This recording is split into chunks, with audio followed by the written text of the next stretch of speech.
Ya tenemos 4 años. Somos básicamente una página web de crítica cultural entendida en el sentido de juicio, valoración.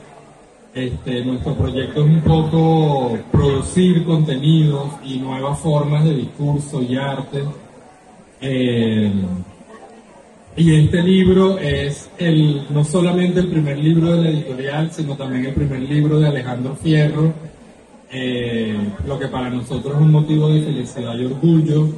El libro concreta un poco la forma como queremos trabajar en Mentecupa, como espacio de difusión. Bueno, Alejandro tenía ya 1 año y medio escribiendo su columna.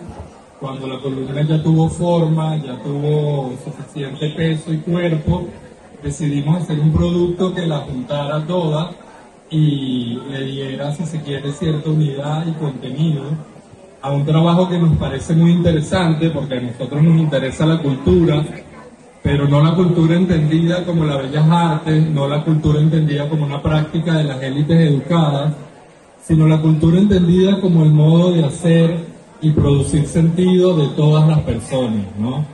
Y no sé si ustedes tienen la misma experiencia, pero en particular sucede con el cine, que el cine es un producto de la industria cultural que termina teniendo un impacto muy significativo en nuestras vidas, ¿no?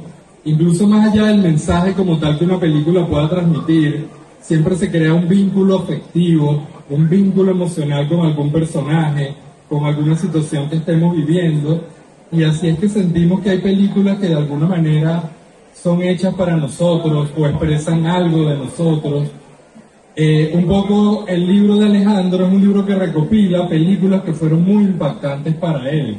Y lo que a mí más me gusta del libro es que no solamente nos comenta esta película desde un punto de vista informativo, en el cual nos da datos importantes, no solamente hace algo de crítica cinematográfica en el sentido de que nos ubica un poco la película en el ámbito del cine, sino que fundamentalmente nos cuenta una experiencia de visualización de la película, una experiencia que siempre es una experiencia subjetiva, y lo que más me gusta de sus crónicas es que precisamente, aunque te está dando información, esa información está teñida, está impulsada, está cruzada por todos estos afectos y sentimientos que en el momento de ver la película y a lo largo de la historia uno va manteniendo con uno, ¿no? Entonces, un poco la importancia del libro para mí es que nos permite crear una forma, o nos permite ver una forma en la cual podamos expresarnos al respecto de los productos de la industria cultural, en este caso el cine, y esta expresión de lo que estos productos nos producen es de alguna manera una forma de organizar la experiencia subjetiva, ¿no? Me refiero, es una forma de colocar la película, el sentido que me produce y mi experiencia a lo largo del tiempo y en un momento concreto. Uno ve las crónicas de Fierro y todas van coyunturalmente, o bueno, no todas, pero muchas tienen este vínculo coyuntural con el ahora, entonces conectan la experiencia de vida con el contenido de la película, con todo lo que tiene que ver con la forma de la película, con lo que está sucediendo y con lo que Alejandro en ese momento está viviendo y de alguna manera todo. Y así puede llegar a ser reflexiones muy bonitas e interesantes sobre temas difíciles como por ejemplo el tema de género, ¿no? Ustedes saben, las películas, sobre todo de los años 40 y 50, muchas podían ser muy machistas, y eso en la actualidad, bueno, está metido en un gran debate sobre si deberíamos censurar aquellas películas o no deberíamos hacerlo. Lo que a mí me gusta de Fierro con estos casos polémicos es cómo coloca la película en un lugar donde definitivamente la conclusión, yo diría, bueno, por lo menos es la conclusión que yo saco, que no es para censurar, sino precisamente para reflexionarla y para ver los nuevos modos de recepción que la gente joven de ahora y en la actualidad va a tener sobre estas películas. Incluso me podría pensar en el futuro en hacer comparaciones. Entonces, bueno, Mentecupa está feliz porque es el primer libro Esperamos de muchos, esperamos seguir trabajando de esta manera con lo que son nuestros autores en la página, y ir construyendo con esos productos editoriales consolidados y luego ir difundiendo esos productos. Es una de las líneas que tenemos y nos hace muy felices. Que sea precisamente con Alejandro, además uno de los columnistas más, bueno, ha estado con nosotros casi desde el principio.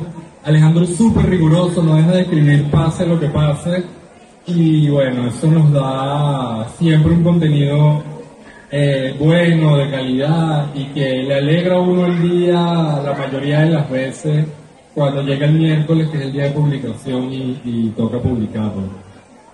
Bueno, quería agradecerles a todos por su presencia, en particular al equipo de Mentecupa, a Manuel Azuaje, Enrique Rey, a Miguel Antonio Guevara, que no está aquí, a Yanúa León, que es un poco un satélite de Mentecupa, pero a veces también es una poderosa fuerza gravitatoria.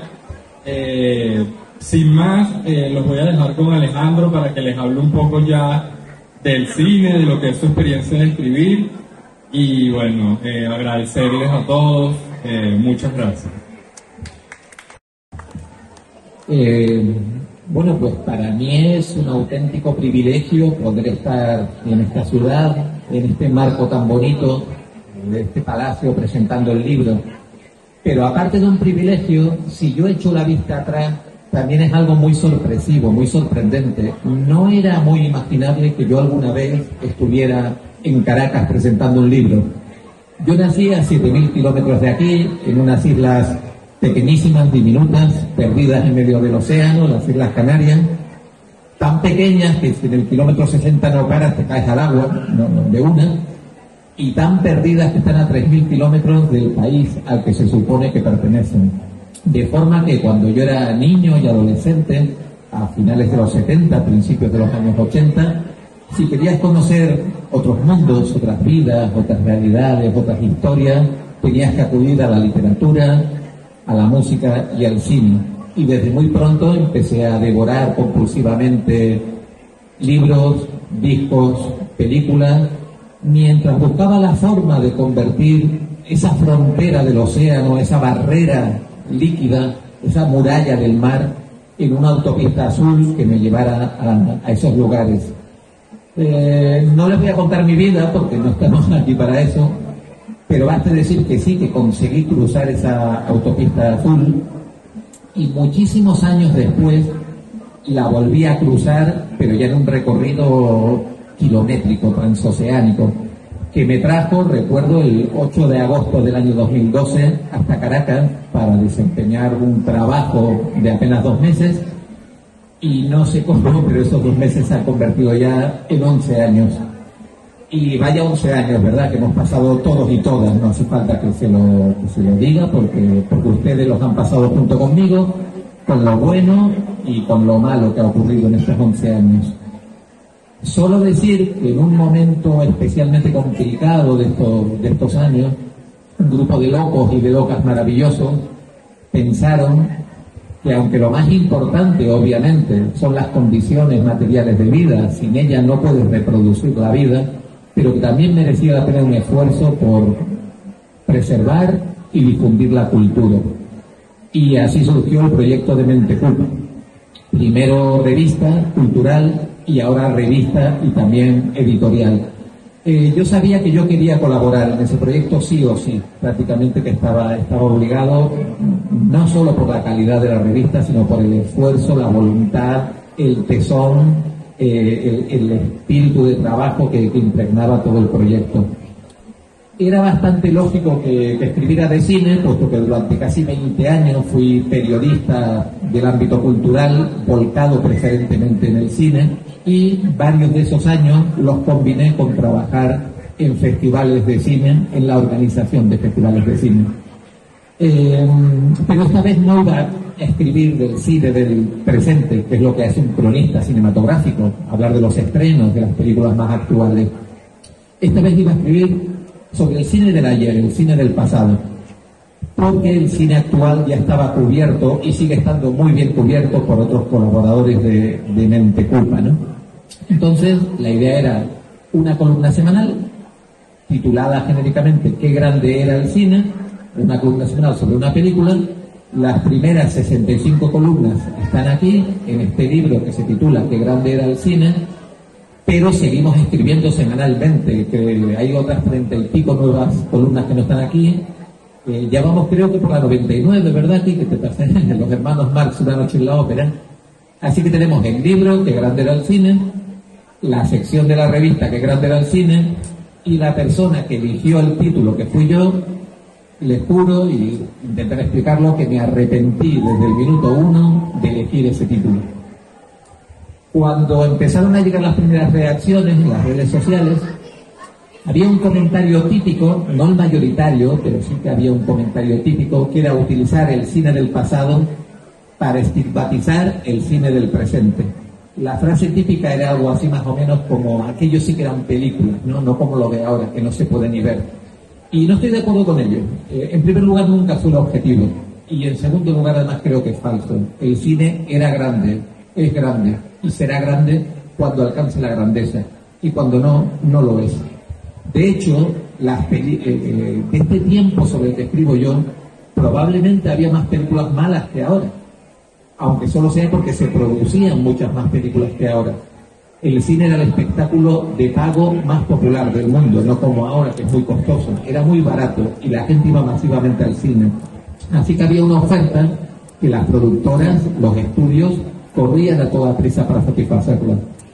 Yo soy un enamorado del western, me encantan los westerns, lo pueden comprobar en el libro, pero la mayoría de los westerns son películas horrorosas, con unos directores infames, unos actores para matarlos, unos guiones horrorosos, y además casi todas tienen las escenas de exteriores, de tiroteos, de batalla.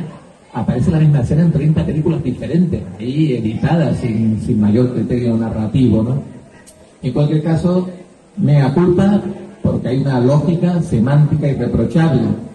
Si el cine era grande, eso presupone que ya no lo es, ¿no? Es cuando mi compañera ve fotos mías de joven y me dice: qué lindo eras.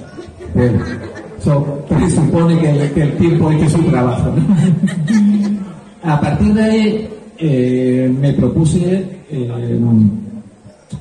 escribir con la mayor libertad posible.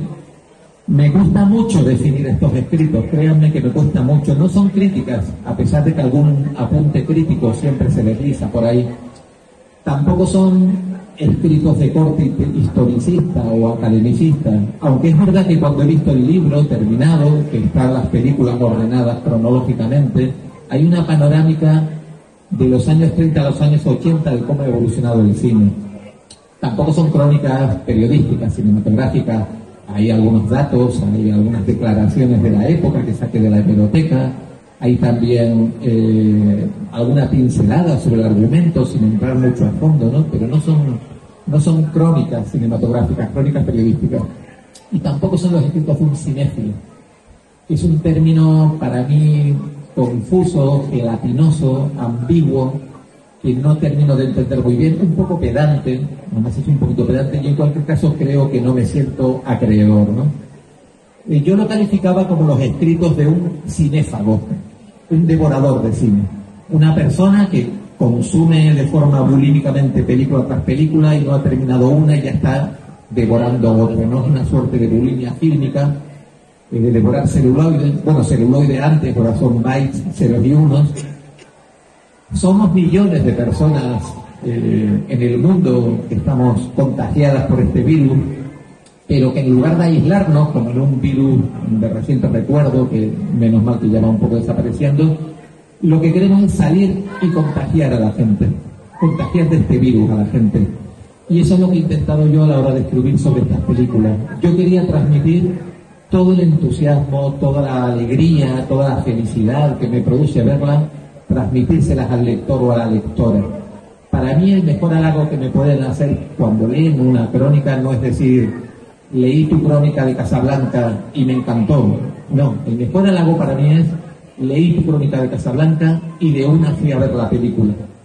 Si hemos conseguido eso, objetivo cumplido, ¿no?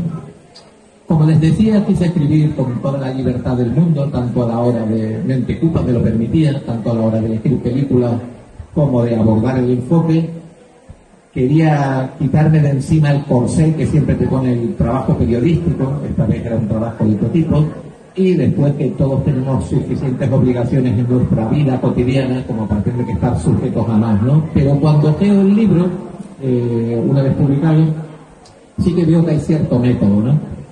Tenía que estar los grandes clásicos, los clásicos tenían que existir, ¿no? ¿Cómo no iba a estar Casablanca, por ejemplo, ¿no? Que es la película clásica, el clásico de los grandes clásicos, ¿no?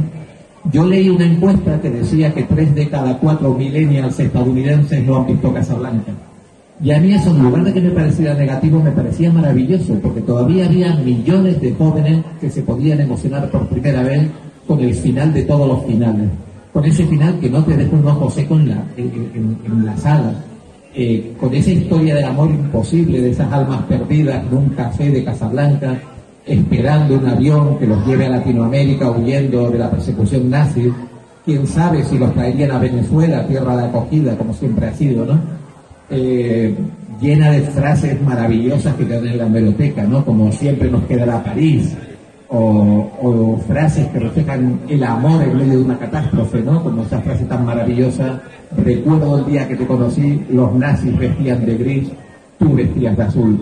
O esa otra frase que dice: el mundo se derrumba y nosotros nos enamoramos. Son frases maravillosas, ¿no? Tenían que estar películas como Olores de Arabia, que en aquel momento se calificaba como cine épico, pero que más que épico es cine total, cine absoluto, ¿no?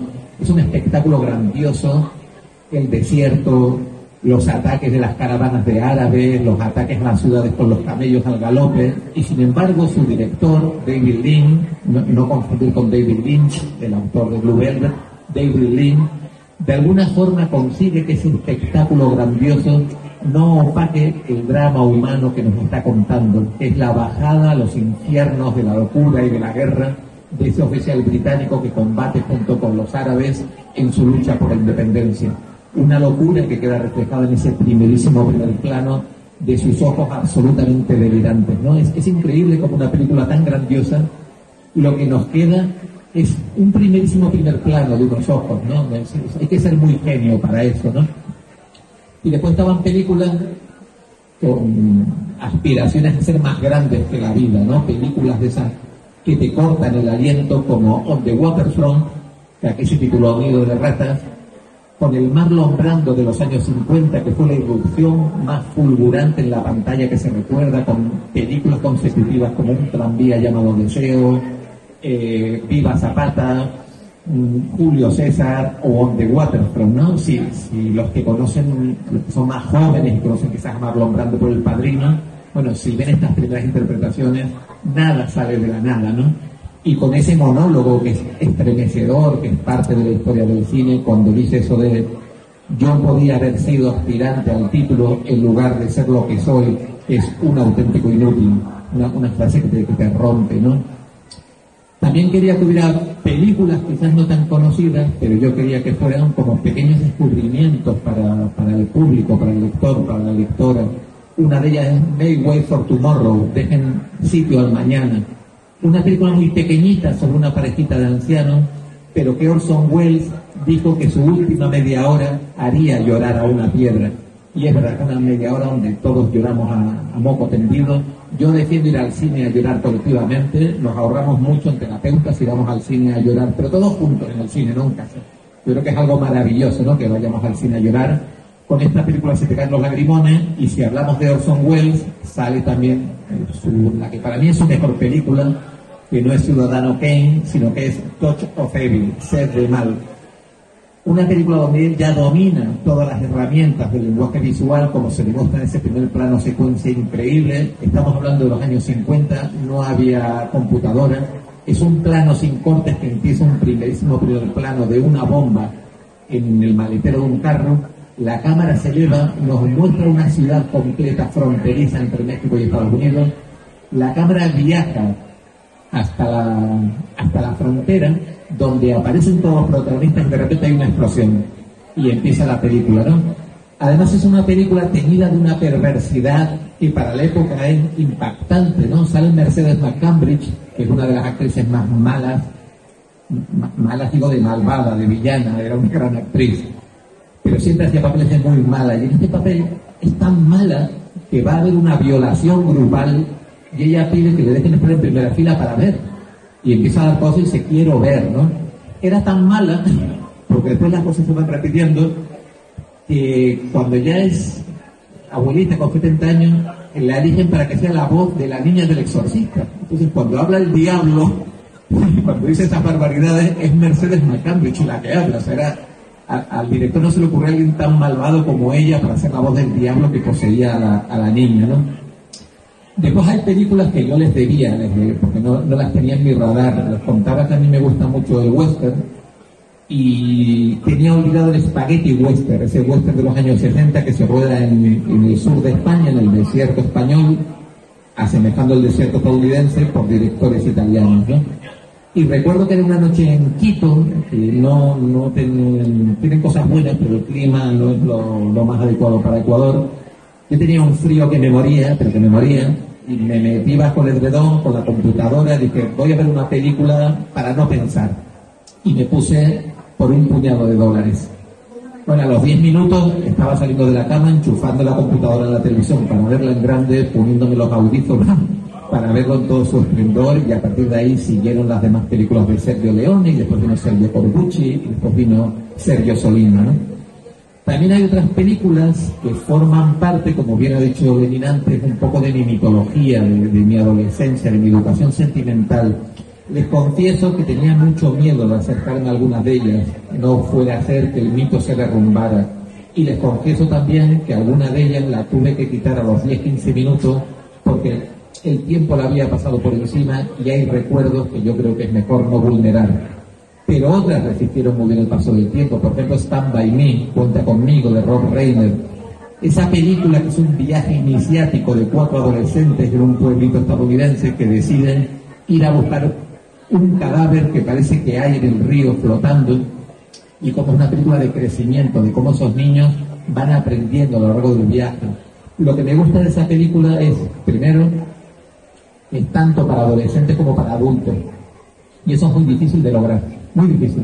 La forma más sencilla de lograrlo es, hago unas escenas para adolescentes y otras para adultos, unos chistes para adolescentes, otros para adultos, y no, esta película todo es para todo el público. No hay escena que no sea para el público entero, ¿no?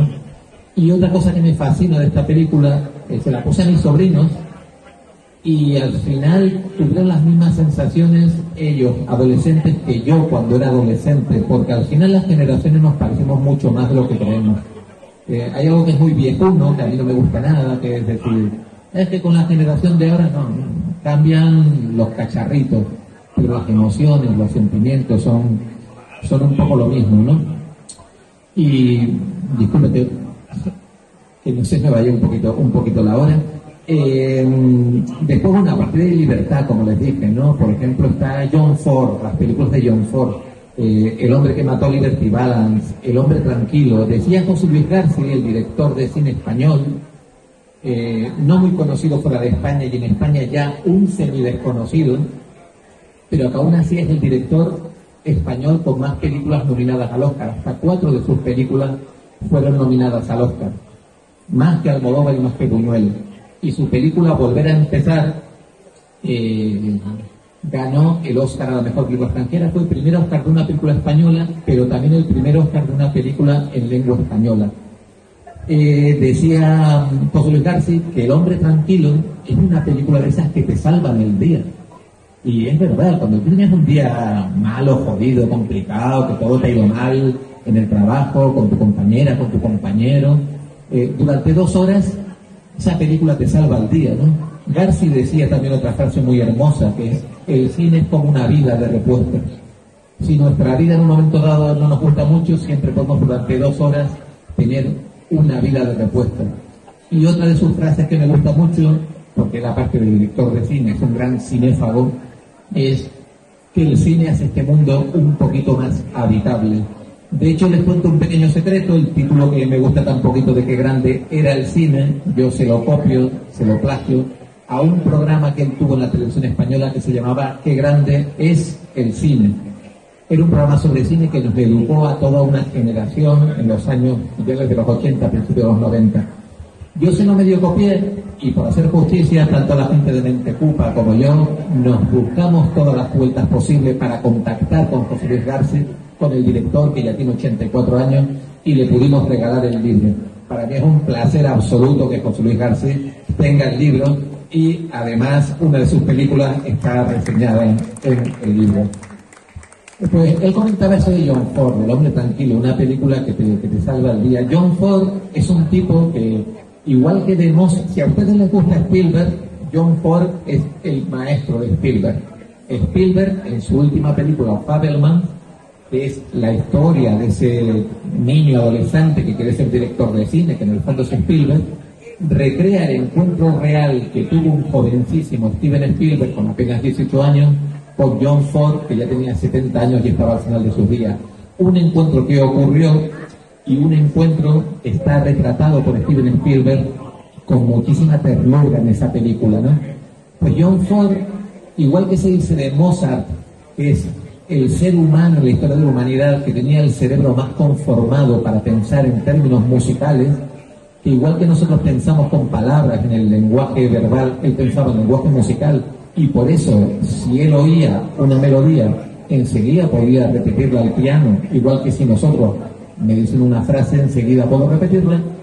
John Ford es probablemente la persona de la historia de la humanidad cuyo cerebro estaba mejor conformado para pensar una historia en imágenes, para un relato, una narración, verla en imágenes, que es algo dificilísimo, no sé cómo lo puede hacer, pero que si ustedes ven sus películas, enseguida lo van a comprobar. Y después otras cosas hermosas que íbamos viendo a medida que íbamos haciendo las columnas, ¿no? Que son las codas que se repiten, nada sale desde la nada. En ese sentido el libro también es interesante, de cosas que vemos ahora ya se hicieron. Por ejemplo, Tarantino, ¿no? De Tarantino se habla mucho en el libro, aunque no hay ninguna película de él. Pero se habla mucho porque es un estupendo y magnífico saqueador y ladrón compulsivo. Cuando Tarantino pone a sus gángsters a bailar en Pulp Fiction, en Reservoir Dogs, está haciendo lo que hizo Jean-Luc Godard en Avant Apart, que era poner a sus gángsters a bailar. Avant Apart está en este libro. Cuando Tarantino, si recuerdan sus películas, cuando los gángsters van a matar, a cometer el crimen, van en el carro hablando de frivolidades, de trivialidades, van hablando de cuánto cuesta la hamburguesa en París, de la música de Madonna. ¿Qué diferencia con las películas anteriores, cuando los gángsters iban a matar, iban serios, sudando, nadie hablaba en el carro, si alguien hablaba se le cortaba enseguida? En cambio, Tarantino hace eso. Bueno, eso también lo hacía Jean-Luc Godard en Avant Apart. Sus gángsters, cuando iban a cometer sus delitos, iban hablando de trivialidades. Lo bueno es que Tarantino es un saqueador cinéfago tan honesto que deja pistas de sus mejores robos, y a su primera productora le puso de título Avant Apart, como la película en la que él se basó para hacer estos pequeños guiños. Si recuerdan Pulp Fiction, cuando se abre ese maletín nunca vemos lo que hay dentro, vemos simplemente un halo dorado, una luz dorada que sale de ese maletín.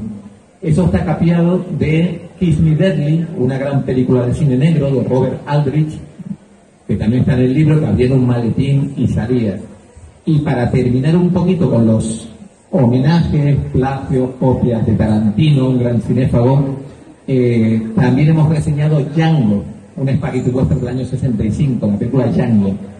Y él saca, Tarantino, Django Unchained, Django desencadenado, no sé si la recuerdan, que el protagonista era Jamie Foxx. Bueno, hay una escena, primero, la canción que aparece al principio de la película Tarantino es la misma que aparece en Django, con lo cual ya se ve el homenaje. Los títulos de crédito son iguales, el mismo diseño, ese rojo sangre que aparece, y ahí se ve el homenaje también. Pero el homenaje para mí más bonito, más hermoso, es, si recuerdan la película, hay un momento que Django, Jamie Foxx, está en esa mansión sureña, cuyo propietario es Leonardo DiCaprio, donde ponen a los esclavos a luchar como si fueran gladiadores. Hay un momento que por ahí pulula un señor un poco mayor que se acerca y le pregunta a Django, ¿cómo te llamas? Y Django dice, me llamo Django, y lo deletrea, D-J-A-N-G-O, y la aclara, pero la D del principio es muda, no se pronuncia. Y este señor dice, sí, lo sé. Ese señor es Franco Nero, que interpretó al primer Django en el año 65, y es un maravilloso y precioso homenaje que hace Tarantino a la película de Django. Voy cerrando ya, 3 cositas muy rápidas. Yo creo, en primer lugar, es de obligado cumplimiento mencionar a las personas que han hecho posible este libro, que es la gente de Mente Ocupa, los que están, los que estuvieron, los que están paralelos. Por supuesto, a mi derecha, Lenín Brea. Lenín es la primera persona que vio aquí un libro. Yo, publicar un libro de estas columnas no estaba en mi radar, en absoluto. Y él fue el primero que me dijo, aquí hay un libro. Supongo que eso es lo que es ser un editor de raza, un editor de verdad. Alguien que ve de repente algo que tú no lo ves. Y tenía toda la razón porque tenemos el libro. A Enrique Rey, como digo siempre, una de las cabezas mejor amuebladas que conozco. Enrique es la única persona que se ha leído 2 veces el libro. La primera, porque es la persona que me edita las columnas cuando yo las mando a Mente Ocupa. Cuando digo editar, no solo corregir ortográficamente, también es una edición de estilo, de forma que eso llegue mucho mejor, mucho más claro, mucho más digerible a ustedes. Y después, porque se comprometió a editar de nuevo todo el libro. Todo lo que le había editado y corregido, él lo vuelve a editar y lo vuelve a corregir. Y además es el autor del prólogo del libro. Y yo no sé si después de todo eso me quiere un poco menos o me odia un poco más. Yo solo sé que yo lo quiero mucho y le agradezco también todo su trabajo.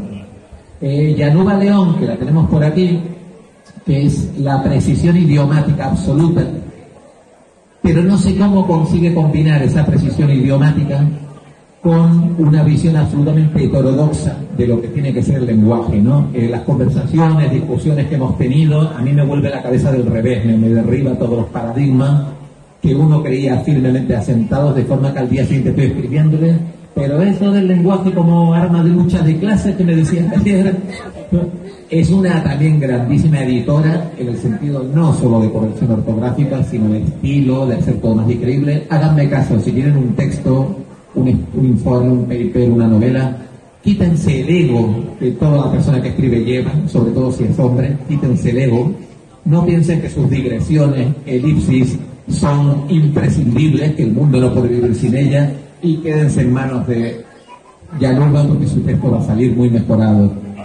Por supuesto, Manuel Azuaje, a quien siempre le digo que frecuento menos de lo que me gustaría, pero siempre que la casualidad o los amigos comunes nos juntan, yo disfruto mucho de su charla, tanto la más interesante como la más cínicamente humorística, y además van saliendo proyectos, temas en los que trabajar que ojalá lleguen a buen puerto. Y por último, Miguel Antonio Guevara, que no está fuera del país en misiones académicas. Con Miguel Antonio y con Pedro Laya, Pedro Laya es parte de la historia del cine de este país, nos llamaron para grabar en televisión un debate sobre cine. Cuando acabamos de grabarlo, el debate fue delirante, pero delirante. Cuando acabamos de grabarlo, el productor, encantado, nos pidió que grabáramos otro enseguida, sobre también de cine, para tener otro más, que fue más delirante aún todavía.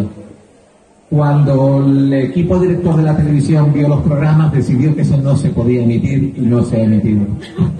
Yo solo espero que el tiempo haga su trabajo y dentro de unos años se rescaten como ejemplo de la televisión más surrealista venezolana, a mitad de camino entre el Chavo del Ocho, Cantinflas y los Monty Python, ¿no? Pero hay también mi agradecimiento. También quería, y lo quiero leer porque habíamos hablado de ese ego que todos los que escribimos llevamos, sobre todo si somos hombres, y yo quería, ¿me permiten, Denis?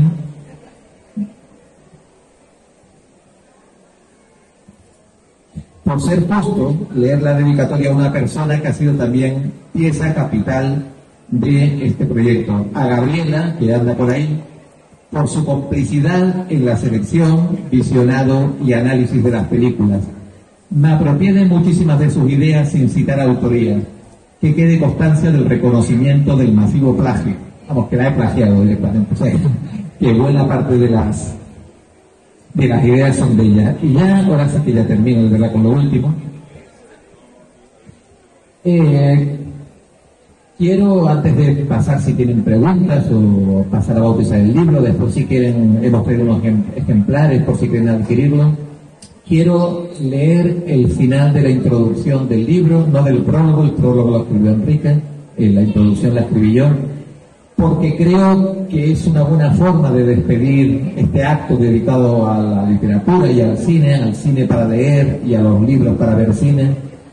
Es un buen cierre para ustedes, pero yo también quería leerlo pensando en una de esas personas que, como decía José Luis García, con su cine hizo este mundo un poquito más habitable, que con su cine muchas veces nos salvó el día, que con su cine muchas veces nos consiguió esa vida de repuesto. Y quiero leerlo pensando en él, pensando en Román Chalbón, que nos ha dejado hace poco. Espero que se diviertan en este viaje, mitad literario, mitad cinematográfico, tanto como lo he hecho yo, mitad escribiéndolo, mitad viéndolo. Solo hay un objetivo, que disfruten del milagro del cine, el de ayer, el de hoy y el de mañana. En definitiva, el de siempre, el atemporal, el eterno. Porque el cine, sin que haya que atender a fechas, es grande, muy grande. Gracias.